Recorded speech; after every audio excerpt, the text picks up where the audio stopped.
एक वास्तविक घटना के माध्यम से आपको अवगत कराने का प्रयास करता हूँ। ब्रह्मचर्य अवस्था में थे तब ये घटना के बारे में ज्ञात हुआ था। 2019 की बात है। तब हम एक स्थान पर थे, वहाँ पर भैया ने हमें एक किस्सा बताया था कि ऐसा ऐसा हो चुका है। उन्होंने कहा कि बोले हम एक जगह पर सिद्ध चक्र महामंडल विधान का आयोजन हुआ था, उस आयोजन में गए थे। उस आयोजन में जाने में बहुत अच्छा लाभ हुआ। किस प्रकार का लाभ हुआ कि हमारी जो सोच है उसके बारे में कुछ सीखने को, कुछ समझने को बहुत अच्छा मौका मिला। कैसा मौका मिला? उन्होंने बताया जिस जगह पर एक विधान का आयोजन था उसके बगल में एक स्थान था।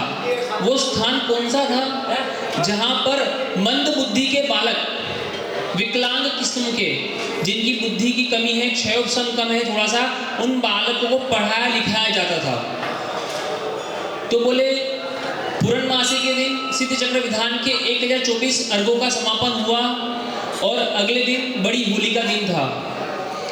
मान लीजिए फाल्गुन की अष्टमिका थी, ये मौका चल रहा था उस वक्त। तो बोले ऐसा विचार हुआ कि इतना बड़ा विधान हमने करवाया, यहाँ पर समाज में बुलाया, तो बोले हमें इन बालकों पे थोड़ी सी करुणा आ गई।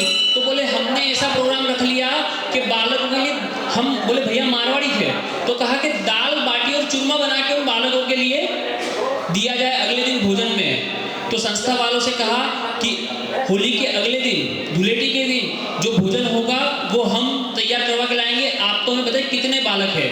बोले हमारे वहाँ 50, 60, 70 जितने भी बालक हैं उतने बालक हैं। तो बोले उन सबके कल के दोनों वक्त के भोजन की व्यवस्था हम कर देंगे। बोले ठीक है।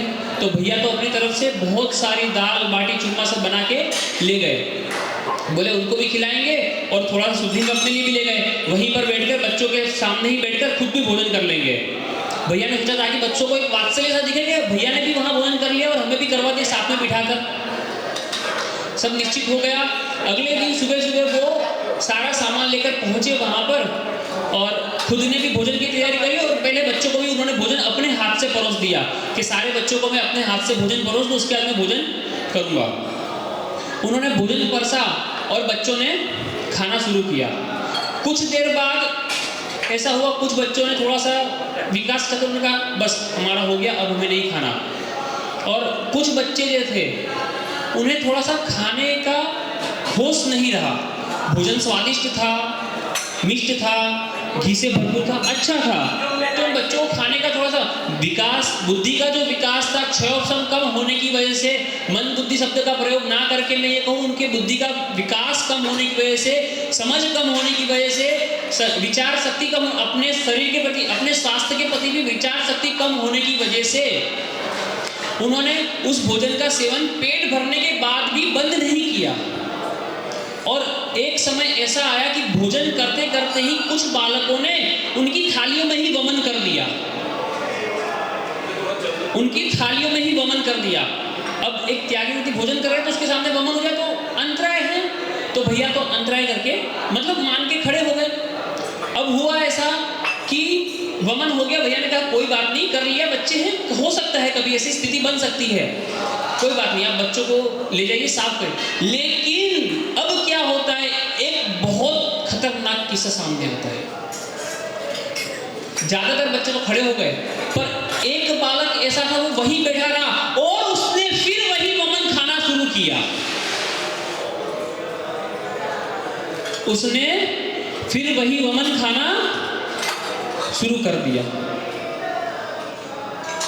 अब मैं आपको इस परिस्थिति के माध्यम से जोड़ूं तो आचार्य पूज्यपाद स्वामी ने तीसरी कारिका में, इष्टोपदेश की तीसरी कारिका में कहा है, भुक्तोर्जिता मुहुर्मुहान मया सर्वे विपुद्गला उच्छिष्टेस्तेवद्य मम दिग्गस्य का स्पृह। भोगे गए या भोगे जा रहे इन पुद्गलों को मैं सैकड़ों बार, असंख्यात बार, अनंतों बार भोग चुका हूं, फिर भी वमन के समान या जूठन के समान इन भोगों, इन विषयों में मेरे जैसा बुद्धिमान क्या रुचि करेगा? क्या भाई बहन पहली बार बने? क्या माँ बाप पहली बार बने? पति पत्नी पहली बार बने हैं, क्या गुरु शिष्य पहली बार बने हैं, या जो भी रिश्ते हैं वो पहली बार मिले, या पहली बार घर मिला, पहली बार मकान मिला, पहली बार संपदा मिली, या पहली बार गाड़ी घोड़ा मिला? विचार कीजिए कितनी बार मिला। अगर कहा जाए तो ये सब हमारे द्वारा ही छोड़ा गया था, वापस मिला, हम वापस उसके अंदर अटक गए, वापस वमन में हमारी आसक्ति हो गई कि मुझे मेरा जुठन वापस मिल जाए। वो बालक में तो बुद्धि कम थी, बुद्धि का विकास कम था, उसका क्षयोपशम कम था, उसके कर्मों का उदय था। लेकिन आप लोग इतने समझदार हैं, इतने बुद्धिशाली हैं, इतने प्रतिभाशाली हैं। पहले दिन कहा था भगवान से निकांक्षित रूप होके ये विधान करना, इसका आपको विशुद्धि बढ़ेगी, फल कुछ और मिलेगा। पर हम विधान करते करते भी वही वापस से भगवान से शरीर, भोग और संसार के सुख मांग रहे हैं, यानी वमन को मांग रहे हैं वापस, जो मेरे द्वारा जूठा छोड़ देगा, जूठन को मांग रहे हैं वापस। तो फिर उस बालक में और हमारे बुद्धिजीवी होने में क्या अंतर रह गया? कुछ अंतर रह गया क्या? हम विचार करें कि हम इतनी उम्र में आने के बाद भी, इतने बड़े होने के बाद भी, ये स्थितियों में अच्छे संपन्न होने के बाद भी क्यों अपने मोक्ष मार्ग के ऊपर, क्यों अपनी आत्मा के कल्याण की तरफ हमारा ध्यान नहीं जा रहा? कहीं ना कहीं हमारे भी बुद्धि में भी कमी है, कहीं ना कहीं हमारा भी क्षयोपशम कम है, कहीं ना कहीं अभी हमें भी वमन खाने में, जूठन खाने में आनंद आ रहा है। मेरी बात गलत हो तो आप कह सकते हैं महाराज जी आप ये सर्वथा झूठ कह रहे हैं, असत्य कह रहे हैं, मैं स्वीकार कर लूंगा, प्रमाण के साथ कह देना आप। और मैंने जो बात पेश की वो प्रमाण के साथ पेश की। आचार्य पूज्यपाद स्वामी ने इष्टोपदेश की कारिका में स्पष्ट लिखा है कि भोगे हुए या भोगे गए इन सभी पुद्गल द्रव्यों के अंदर मेरे जैसा बुद्धिशाली जीव जूठन के समान इन पुद्गलों के अंदर वापस से आसक्ति करेगा, या वमन कह दूं, जूठन कह दूं, कुछ भी कह दूं, बात तो वही है ना। विचार करें हमारी स्थिति क्या है, हम क्यों सोच को नहीं पलट पा रहे, बार बार हमारा ध्यान उस तरफ ही क्यों जाता है? क्योंकि अभी हमें लगता है कि हमने भोगा ही नहीं है, हम पिछले जन्म को भूल चुके हैं, भूल चुके पिछली बतिया, क्या क्या कष्ट उठाए हैं, लाख 84 भटक भटक कर प्रभु तुम्हारे चरणों में आए हैं, रोज गाते हैं। परसों ही शायद ये लाइन बार बार दोहराई जा रही थी। तो हम पिछली बातों को भूल चुके हैं, नरकों की मार्गों भूल चुके हैं, तिरियन चोरी में जो दुख थे उसको भूल चुके हैं, और जो हमने राजा महाराजा बन के जो सुख पाए उसको भी भूल चुके हैं। हम कह तो देते हैं कि भवन में जी भर घूम चुका, कण कण को जी भर भर देखा, पर वास्तविकता में अभी जी भरा नहीं है। अभी हमें लग रहा है कि उस कण कण में भी सार है, क्योंकि अभी हम वो संसार वृक्ष पे जैसे व्यक्ति लटका है ना, वैसे ही लटके हुए सोच रहे हैं कि एक बूंद और आ जाए, एक बूंद और आ जाए। किसकी? जूठन की,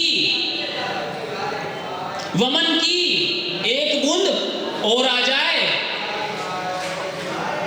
वमन ही है ना, अभी उसमें रस आ रहा है, और हमें उस रस से हटकर जो भगवान हमें कह रहे हैं कि तू इसमें से आसक्ति हटा और अपने आप को अपने आप में लीन कर, अपने आत्मा का आस्वादन कर जो तूने आज तक नहीं किया है। एक आपका आत्मा ही है जिसका आस्वादन स्वयं के अलावा कोई नहीं कर सकता। आपके आत्मा का जो आस्वादन है, आपके जीव का जो सुख है, वो स्वयं, आप स्वयं के अलावा कोई नहीं कर सकते, वो कभी झूठा नहीं होगा। तो अगर उस सुख का आस्वादन कर लेंगे तब ये कारिका, ये उक्ति आपके ऊपर सत्य साबित नहीं होगी। पर जब तक आपकी दृष्टि देह के ऊपर रहेगी तब तक ये कारिका, ये लाइन, ये वाक्य, ये कथानक आपके लिए सत्य साबित होता रहेगा, इसको आप मिथ्या नहीं कर पाएंगे। तो आपको आपकी दृष्टि को परिवर्तित करना होगा। दृष्टि को परिवर्तित करेंगे तभी इस जूठन में से, इस वमन में से मन हटेगा, दिमाग हटेगा, दृष्टि हटेगी और हम उन गुणों की तरफ जा पाएंगे जिसका वर्णन हम अभी सिद्ध चक्र के अंदर 8 दिनों के अंदर करेंगे, या 4 दिनों के अंदर कर चुके, 3 दिनों के अंदर कर चुके और अब बाकी के 5 दिनों में करेंगे। ठीक है ना? तो हम भगवान से, देवादिदेव से, सिद्ध भगवान से यही प्रार्थना करें कि हम सब अपने जीवन में उन गुणों की प्राप्ति कर पाए जिन गुणों से वो सजे हुए हैं, जिन गुणों के साथ वो सिद्धालय में विराजमान है। इन्हीं भावनाओं के साथ में अपनी वाणी को विराम देता हूँ। पूज्य गुरुदेव से निवेदन है कि वे भी अपनी अमृतमय वाणी से हम सबका मोक्ष मार्ग प्रशस्त करें। बोले देवादिदेव श्री आदिनाथ भगवान की।